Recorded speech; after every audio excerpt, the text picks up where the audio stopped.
Olá amigos, sejam muito bem-vindos a mais um vídeo aqui no nosso canal Corpo Espírito. Eu sou o Henrique, médium ostensivo e palestrante espírita. E eu sou a Vitória, nutricionista, mestre em hepatologia e saúde metabólica. Bom, o vídeo de hoje, ele vai até ter um pouquinho a ver com o vídeo da semana passada, que foi o vídeo sobre a Páscoa na visão espírita. Mas a gente vai levar um pouco para um outro caminho. O vídeo de hoje nós vamos falar sobre não fazer o bem também é fazer o mal. Certo. E é interessante eu falei pausadamente Para entender. para entender, porque a gente vê pessoas falando, mas eu não faço o mal, então tá bom. Não, não. Se você sabe que você tem que fazer o bem, então você tem que fazer. Porque se você não fizer sabendo que você deveria fazer, isso também é mal, isso também é ruim. E aí eu queria já passar a bola para você com um cenário que eu vejo muito, dois cenários, na verdade, que eu vejo muito no dia a dia assim, na convivência com as pessoas. O primeiro cenário é: eu não passo com um nutricionista, eu não faço consulta e tal, porque eu acho besteira. De manhã eu como uma fruta, eu como um pãozinho ali e tal. Na hora do almoço eu ponho um arroz, feijão, eu ponho um bife, ponho uma salada. No jantar também, mesma coisa. Aí à tarde eu como ali um pãozinho de queijo, alguma coisa assim, se eu tiver com fome, senão eu vou direto pro jantar. Eu sei me alimentar, então eu não passo no nutricionista porque eu sei me alimentar. Eu sei que comer hambúrguer não faz bem, comer pizza não faz bem. E eu deixo para comer um hambúrguer, uma pizza ali uma vez por semana, eu não como todo dia. Então tá tudo certo. Esse é um cenário que eu queria que você comentasse. Porque, assim, se eu sei que é errado comer a pizza e o hambúrguer todos os dias, então eu simplesmente faço de eu não comer, pra mim tá tudo bem, eu tudo sou bem, lindo, sim. tô comendo super bem e sou super saudável. E o segundo, que eu acho que é o mais comum, eu como errado mesmo, mas eu faço meu exame de sangue e tá tudo bem. Eu, por exemplo, sou um excelente exemplo. Por exemplo, sou um excelente exemplo, foi complicado, né? Desculpa, mas eu sou um excelente exemplo nessa situação. Eu tenho uma alimentação impecável, eu faço atividade física de intensidade várias vezes por semana, inclusive eu joguei futevôlei, eu tô com esse anelzinho aqui que mede as coisas, eu gastei no futevôlei 2.400 calorias, isso dá o quê? Uma pizza e um churros ainda de sobremesa, eu posso comer uma pizza e um churros. É, eu me alimento bem, eu faço atividade de alta intensidade várias vezes por semana e eu tenho colesterol alto. Então, se eu fosse me basear só por isso, meu Deus do céu, né? Ia Mas, chutar o balde. enfim, acabei até me estendendo aqui, mas eu queria que você falasse sobre esses dois cenários, porque justamente linkando nessa questão de não fazer o bem também é fazer o mal. A pessoa sabe o que tem que fazer, mas não faz e ela acha que está tudo bem. Então, trazer Sim, um sim. pouco da sua visão de consultório. Acho que no primeiro caso, a gente se alimentar saudável e ter uma base de alimentos em natura, né? Sem tanto rótulo dentro de casa, evitando o consumo das besteiras na semana inteira. Isso já traz uma base de uma alimentação saudável. Porém, tem alguns detalhezinhos que, feito de forma repetida, pode causar algum problema no futuro, né? Então, a gente vê cada vez mais o pré-diabetes existente e nem sempre é só nas pessoas que comem doce o tempo inteiro. E normalmente nem é, né? É mais nas pessoas que às vezes comem alimentos na ordem errada ou comem só um grupo alimentar ao acordar, como as frutas. Fruta é ruim? Não, mas comer só fruta, às vezes de forma repetitiva, não vai ser legal para você. Então, tem alguns detalhes dentro da nutrição que o profissional nutricionista vai conseguir te orientar para ter essa visão a longo prazo. O que a gente faz de forma repetitiva que vai ser positivo ou negativo para você no seu envelhecimento. A gente vê muito isso na prática também para as mulheres pós-menopausa, porque o metabolismo, as trocas hormonais mudam demais Então, alguns problemas começam a aparecer, sendo que elas não tinham até ontem, né? E isso, dentro da nutrição, começa a existir uma síndrome metabólica. Então, elas não tinham nada e aí, a partir da menopausa, elas têm uma resistência insulínica, elas têm uma gordura no fígado grau 1, elas começam a ter alteração do colesterol, elas falam, Jesus, o que está acontecendo? E aí, alguns detalhezinhos vão fazer diferença. E a nutrição, ela é muito ampla. Elas têm... Dentro da nutrição clínica, né, que eu tenho nutrição dentro de uma cozinha, né, eu tenho nutricionista verificando a alimentação de um restaurante, eu tenho várias áreas, saúde pública, só que dentro da nutrição clínica eu também tenho diversas áreas, então eu tenho pessoas, né, profissionais que trabalham só com determinadas patologias e às vezes você vai ter uma alimentação saudável, só que ela não é saudável para o seu momento de vida, então você vai precisar de um auxílio de um profissional da área. Agora, esse outro lado, qual que foi o segundo que você falou?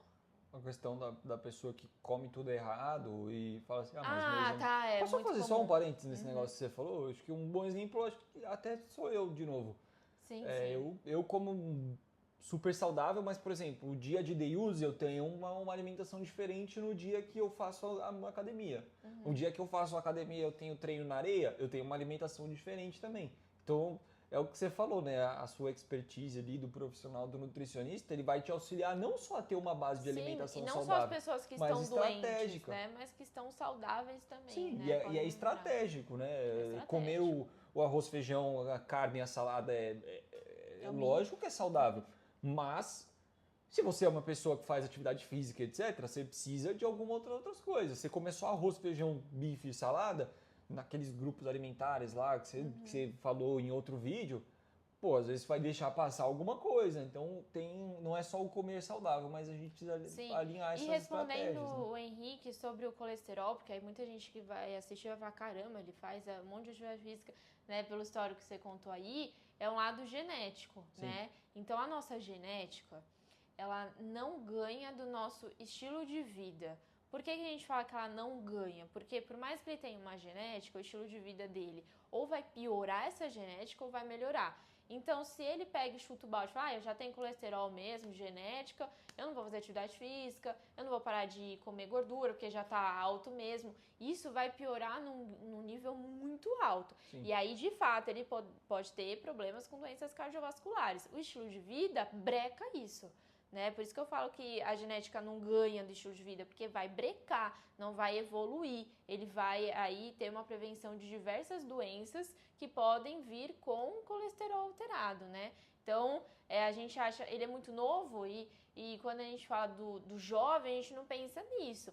Então, se chuta o balde e vai vivendo, ele vai infartar com 50 anos e deixar o filho aqui sem pai, né? Então, é umas coisas que se você não pensa a longo prazo, para você não faz diferença nenhuma, tá? Até justificando aí o colesterol alterado do Henrique. E em relação à segunda pergunta, que você falou, eu como e não tem diferença nenhuma nos meus exames, a gente tem muito isso na vida, né?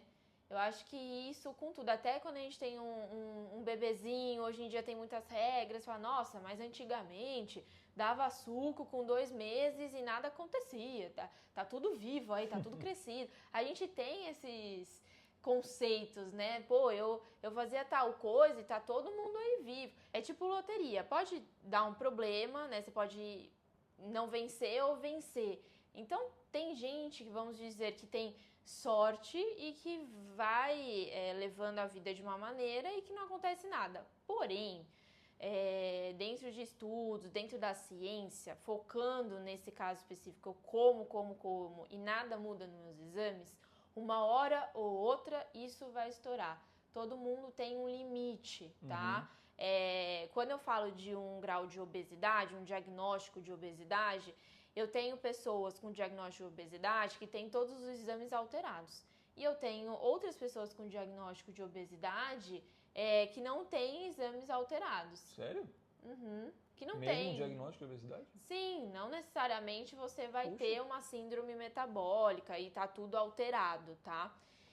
Por que isso pode acontecer? Porque são organismos diferentes e que um organismo pode ter até uma gordura mais subcutânea e não visceral, que a gente tem 2 tipos de gordura. A visceral é mais inflamatória, ela está entre os órgãos, ela pode estar numa gordura no fígado, por exemplo. Todo mundo tem um limite de visceral e subcutânea. Então, se eu tenho um paciente que tem até o diagnóstico de obesidade, mas tem mais gordura subcutânea, essa gordura ela não é tão inflamatória, tá? E aí depende muito do padrão alimentar. Eu tenho pessoas que comem muito alimento in natura, então um pratão de arroz, feijão e salada, e eu tenho uma outra pessoa com diagnóstico de obesidade que acorda e come uma coxinha e uma Coca-Cola. Então são padrões alimentares diferentes também. Uma hora ou outra isso pode virar um problema? Pode, porque todo mundo tem um limite. Quando tem a presença de alguma alteração no nosso exame de sangue, quer dizer que o nosso corpo já está no limite dele. Porque o nosso corpo gosta muito da gente, mais do que nossa mãe. Então, ele sempre tenta dar um jeitinho. Se está aparecendo no seu exame de sangue, é que ele já tentou de tudo e não está dando certo. Então, quando aparece, é que realmente você precisa se tocar, tá? Então, não é que não teve nenhuma alteração, não teve nenhuma alteração suficiente, o corpo ainda tá lutando contra tudo que você tá fazendo para sair no exame de sangue. E aí tem um outro parâmetro. Quando a gente olha o exame de sangue e fala, tá tudo dentro das referências, são referências laboratoriais. Quando nós profissionais pegamos um exame de sangue, a gente não lê olhando referências, senão você fazia isso na sua casa. Você pegava lá o colesterol, é de X a X, tá normal. Você não precisa nem levar pro médico, porque tá lá de X a X. Nós profissionais, a gente tem um parâmetro clínico para saber que tá de fato normal ou se tá num limite. Então, se eu pego ali e tem o contexto do paciente também. Tem todo o contexto. Insulina. Insulina, ela vai em laboratórios até 23, 24, 25, tá tudo bem. Para nós, na prática clínica, eu sei que passou de 10, já está tendo uma alteração metabólica. Daqui a pouco isso vai estourar se a gente não mudar nada. Então, a gente tem um outro olhar e, normalmente, essas pessoas que tá tudo normal, não tá tão normal assim. E aí, a gente tem sinais no nosso dia a dia. O exame tá bom, né? Dentro das referências ali laboratoriais.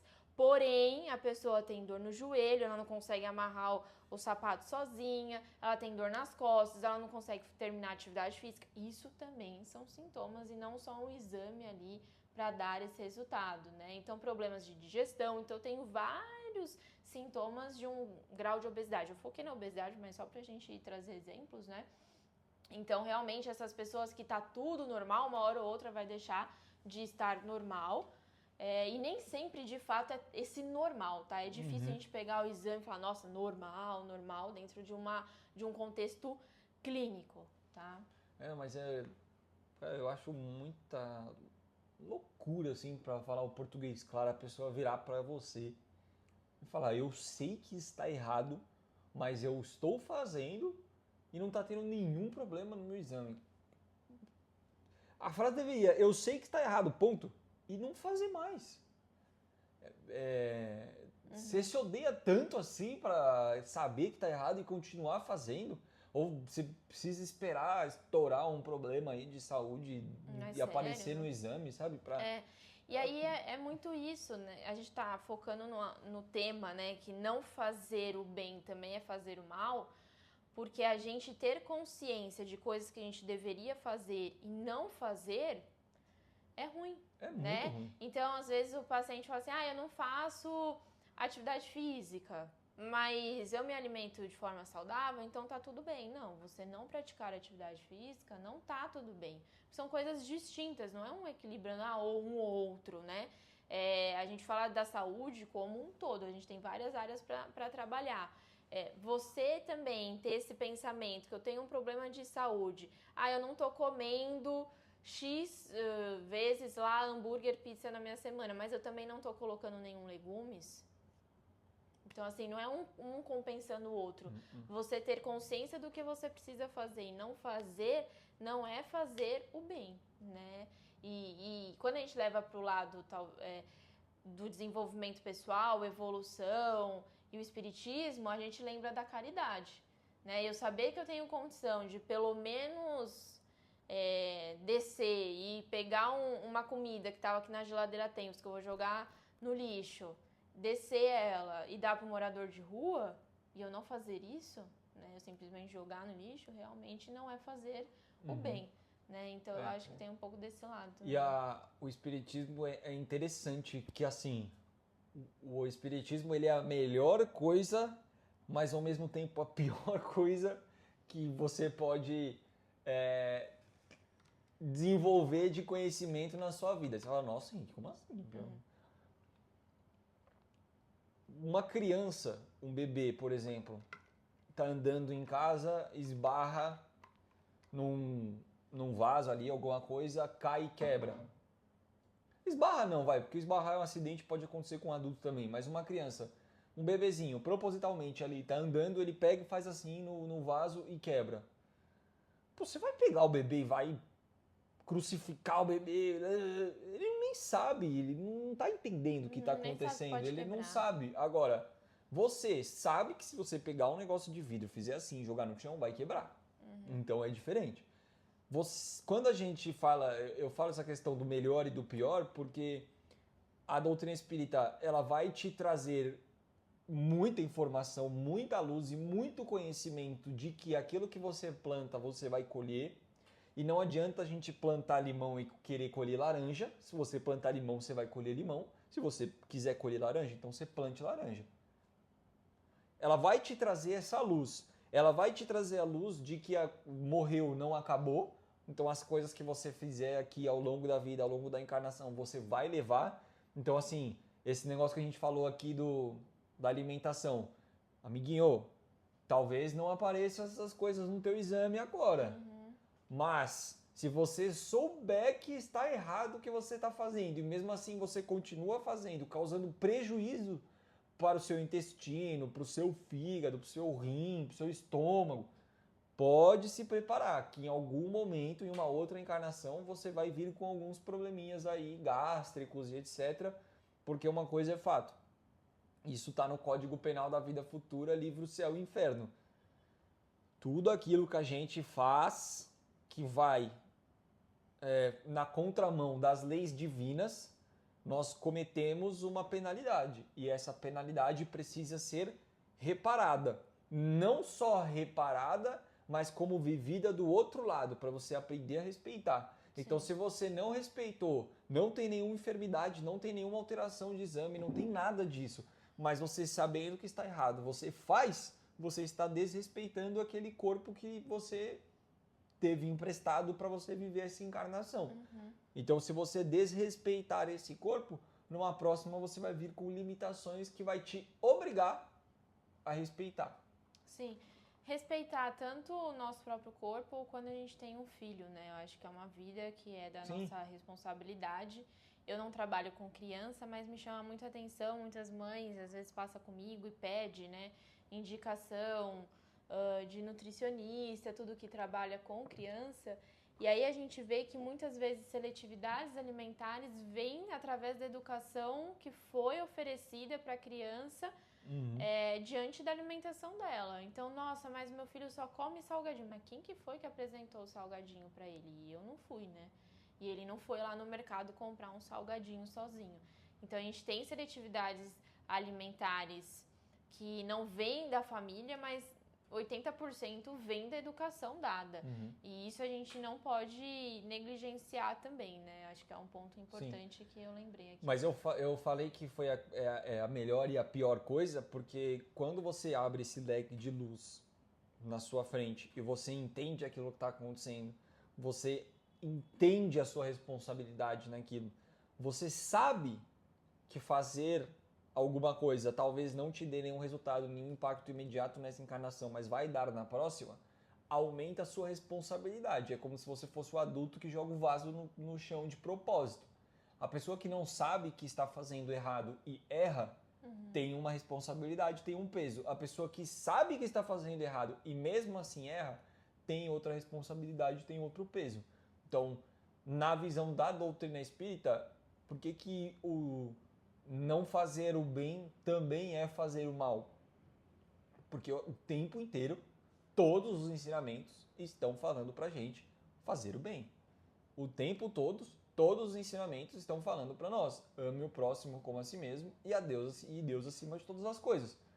Então você sabe, tá ali com vários exemplos.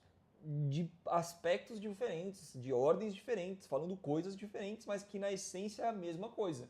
Se você mesmo assim não faz, não adianta chegar do outro lado e falar, puxa vida, não sabia que eu tinha que fazer. Não fiz aquilo porque eu não sabia. Mentira, sabia sim, não fez porque não quis. Tem outro peso. Sim, Tem sim. outro peso, tanto no pós-desencarne, quanto na hora de reencarnar ali no planejamento reencarnatório. Tem outro peso, sim. Então a gente precisa, quando a gente vai adquirindo acesso a essa informação, a esse conhecimento, a nossa responsabilidade sobre fazer o que está certo aumenta. Ah, Henrique, então os espíritas vão acertar em tudo que fazem? São 100%? Não. Não, a gente vai errar muito. Na verdade, a gente erra mais do que a gente acerta. Mas os nossos erros, eles precisam estar linkados a errei, mas não queria errar. Errei, mas não sabia que estava errado. Fiz aquilo ali que não foi legal, mas me arrependi e não faria de novo. Então, os nossos erros, eles precisam estar linkados a isso. Não pode ser um erro tipo, não, eu sabia que estava errado, mas eu fui lá e fiz de propósito. Aí o peso acaba sendo maior. Uhum. E também, assim, hoje a gente tem muito acesso, antigamente não tinha. Exatamente, Então não a é gente tem desculpa mais. muita informação, você sabe lá no fundo o que você precisa fazer. Até o fato de se você sabe que precisa de um profissional ou não te ajudando. Não que as mudanças precisem ser da noite para o dia e não que você não vai ter dificuldades para fazer essas alterações no seu estilo de vida. Mas você precisa ter a consciência do que vai te ajudar.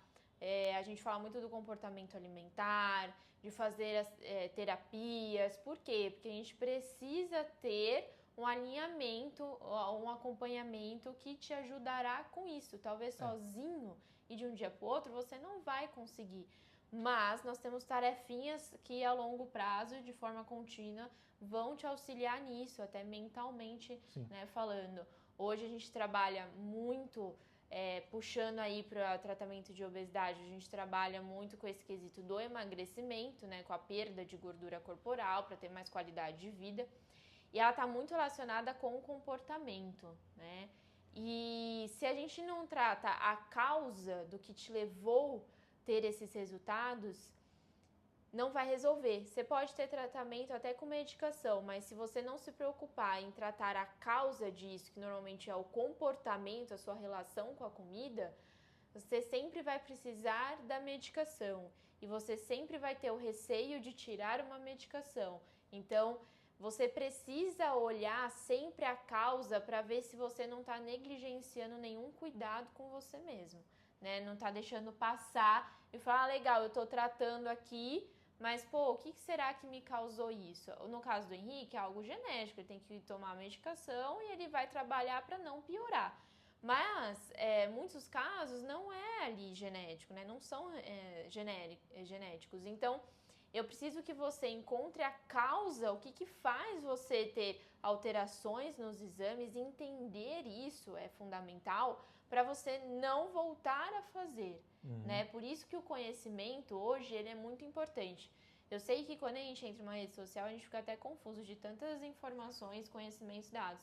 Mas o profissional ele vai te alinhar com isso, ele vai te ensinar e fazer você entender como que você chegou até aqui.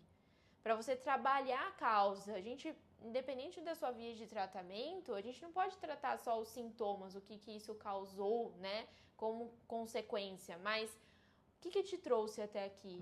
E aí você não negligenciar isso, né? Esse ponto ele é fundamental numa via de tratamento. E você falou do meu colesterol, por exemplo, né? Eu não sei o que eu fiz lá atrás, em outra encarnação, e a gente não sabe porque a gente esquece, né? Quando eu voltar lá pro outro lado da vida, eu vou lembrar. Mas eu tenho colesterol alto, que, é genético. Mas se eu não tivesse que ter, eu não teria. Porque tem várias coisas que meus pais têm e que eu não tenho. Sim. Então, se eu vim com colesterol, é genético, beleza, veio da família do lado da minha mãe, mas se não fosse para eu ter, eu não teria, e eu teria alguma outra enfermidade ali na questão genética. E eu vim com síndrome de intestino irritável, eu vim com alergia à proteína do leite, que dá reações no intestino, etc. Então, assim, essa parte intestino, Tem coisa pra estômago, resolver. colesterol que está diretamente linkado com alimentação e tal. Alguma coisa eu fiz aí de alimentação, não cuidei do meu intestino, do meu corpo, algum tipo de exagero eu fiz lá em outra que eu vim com essa para justamente aprender a respeitar. E eu acho que dentro do possível eu tô conseguindo respeitar. Então, eu não sei o que era, eu não sei o quão grave precisaria ser para eu poder aprender a respeitar, mas eu acho que eu tô conseguindo nessa liçãozinha e eu acho que eu tô conseguindo passar. Espero não precisar vir com essas limitações de novo aí numa próxima. Não é algo grave, não é algo nada sério, mas é algo que precisa de alguns cuidados ali, porque é o que você falou, se eu chutar o balde, rapidinho, como eu falei, veio da família da minha mãe. A minha mãe, quando ela descobriu que ela tinha colesterol alto, acho que ela tinha 30, 30 anos, 30 e poucos anos, o colesterol dela estava em 500. Certamente, um colesterol em 500 com 50 anos, ela iria infartar, né? Sim. Então, assim, é, eu preciso de alguns cuidados ali, eu preciso ter atenção com isso, então não é nada grave, não é nada que me faça ter grandes problemas assim e tal, mas se eu não cuidar, vai dar problema, né? Então, assim, é bom a gente falar disso.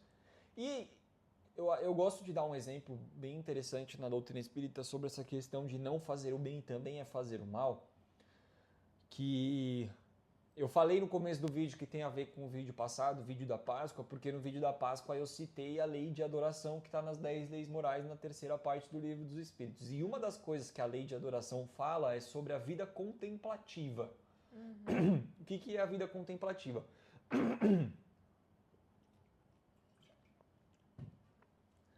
A gente, na doutrina espírita, a gente não vai ter assim nenhuma pessoa que hierarquicamente é mais importante do que a outra dentro de um centro, né? Então, tem, sei lá, o padre ou o pastor ali dentro daquela igreja que acaba sendo a referência, aí tem eu não sei a hierarquia, mas tem os outros cargos ali de cada um.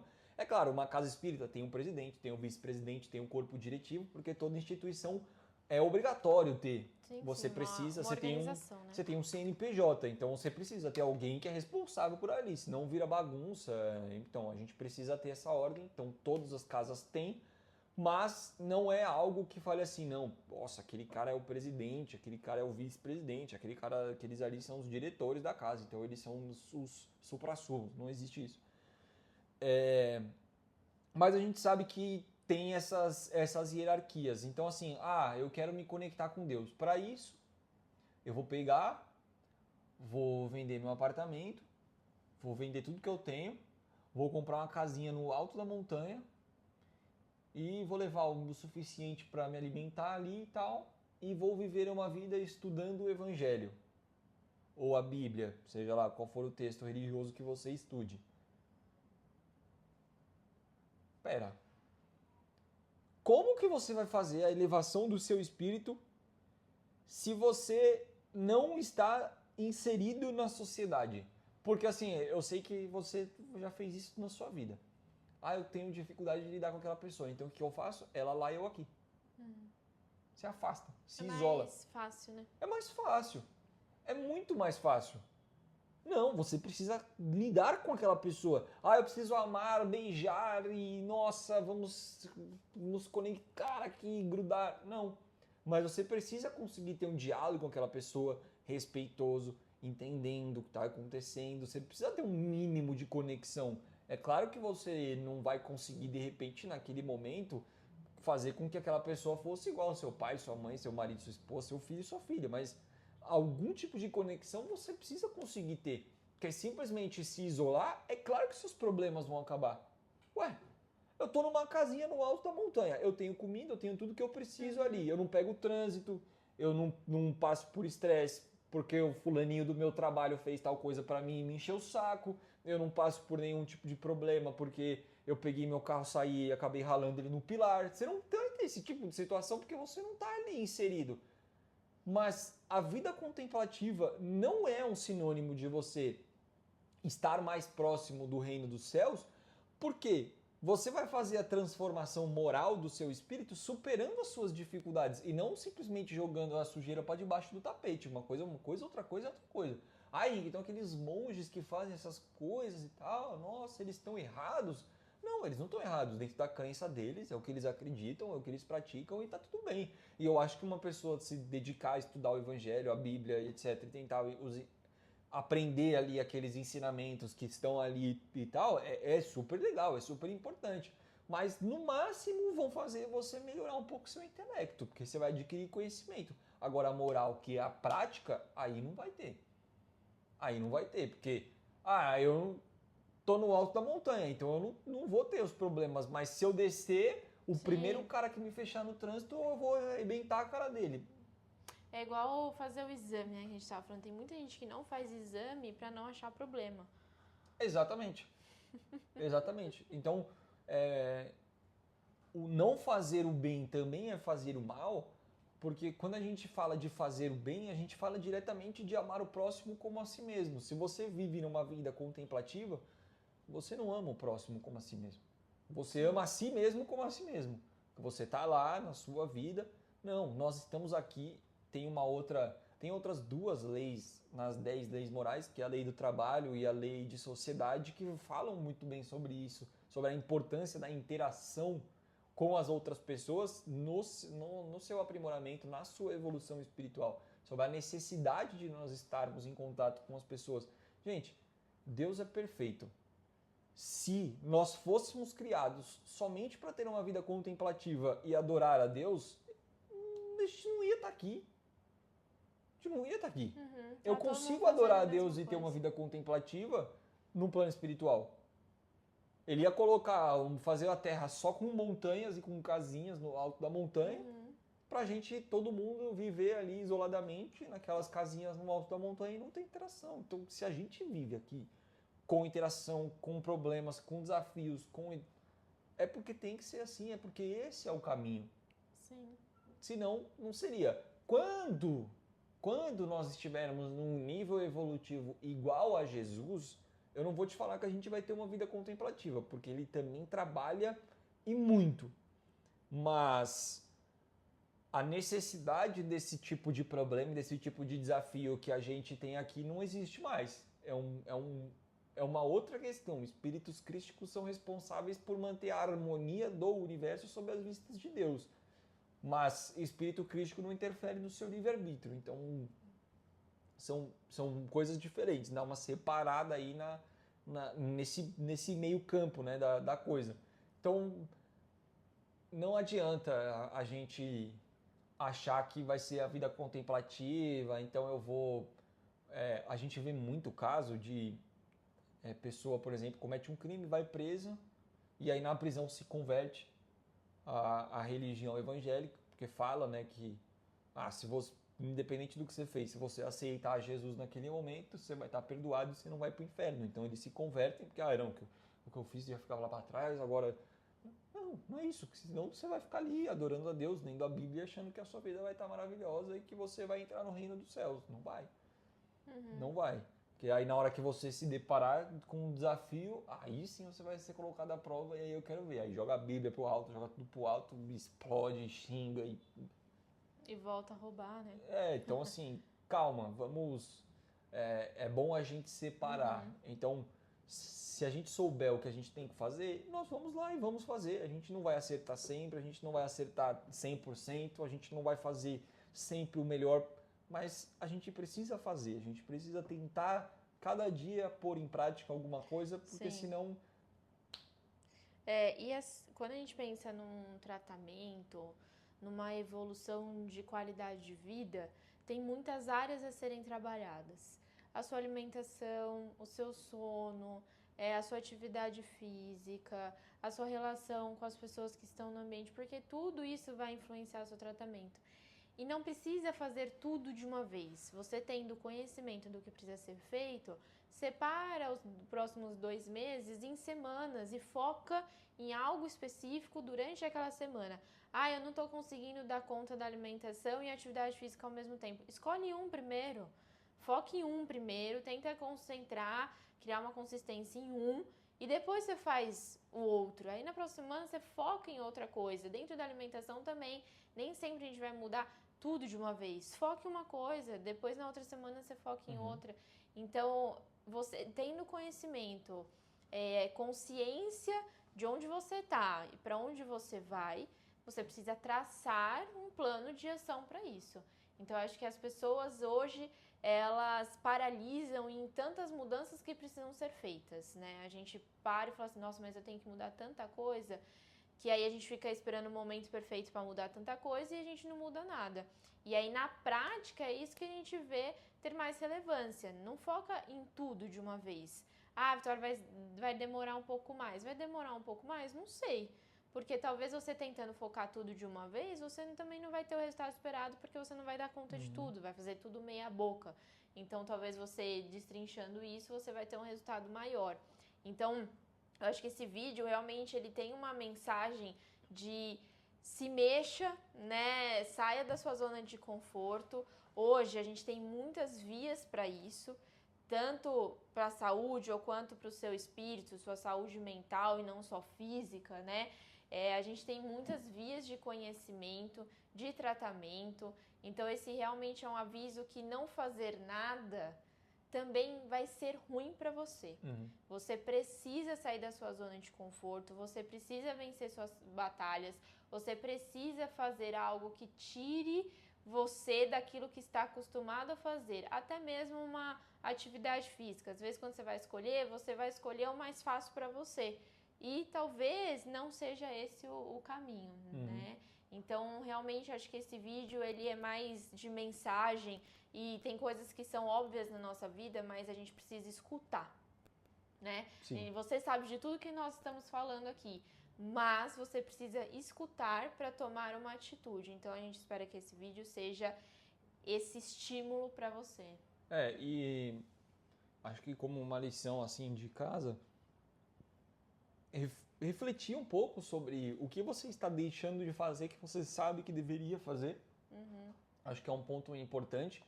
E uma outra coisa é cuidado para você acabar numa forçação de barra para se manter numa ignorância por falar assim, se eu começar a mexer naquilo, sabe assim, quanto mais cutuca, mais fede.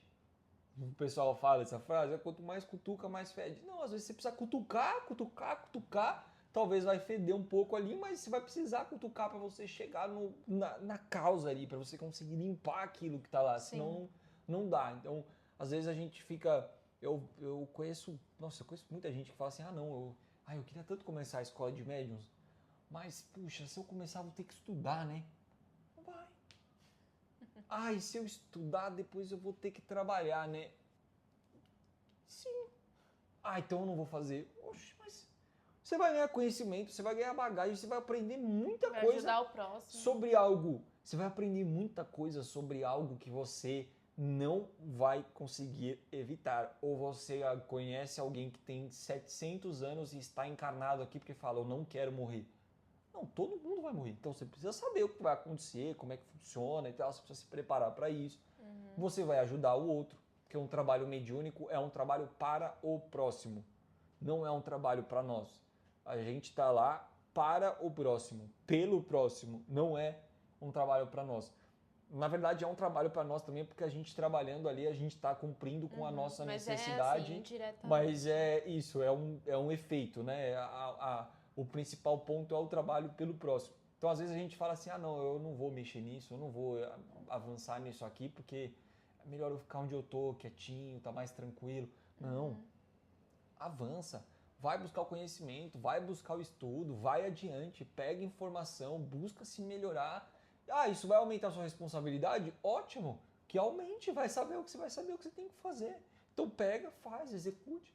Então, acho que pensando por esses dois pontos, né? Pense no que você sabe que deveria fazer e não está fazendo, e passe a fazer, trace um plano, uma estratégia, como ela falou, e reflita um pouco se você não está se enquadrando nesse segundo aspecto, de não dar passos, porque você sabe que o dar um passo é um sinônimo de assumir uma responsabilidade ali, de adquirir conhecimento, e esse conhecimento vai fazer com que você deixe de ser aquela criança que se derrubar o vaso não sabe que quebra e passe a ser o adulto que se derrubar o vaso sabe que não quebra. É só você não derrubar o vaso.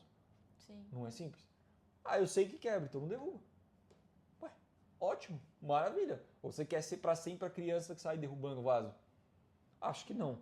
Então, se você quer evoluir desse lado, evolua do outro também, né? Acho que é importante a gente fazer essa ponderação, a gente desenvolver esse raciocínio, esse pensamento. Perfeito. Algo a agregar? Não? Então, para encerrar, primeiro, muito obrigado a você que chegou até aqui. Eu espero que a gente tenha conseguido, como a Vitória falou, né? Nada é novo, mas o óbvio precisa ser dito. Então, que a gente consiga ter levado essa mensagem para você.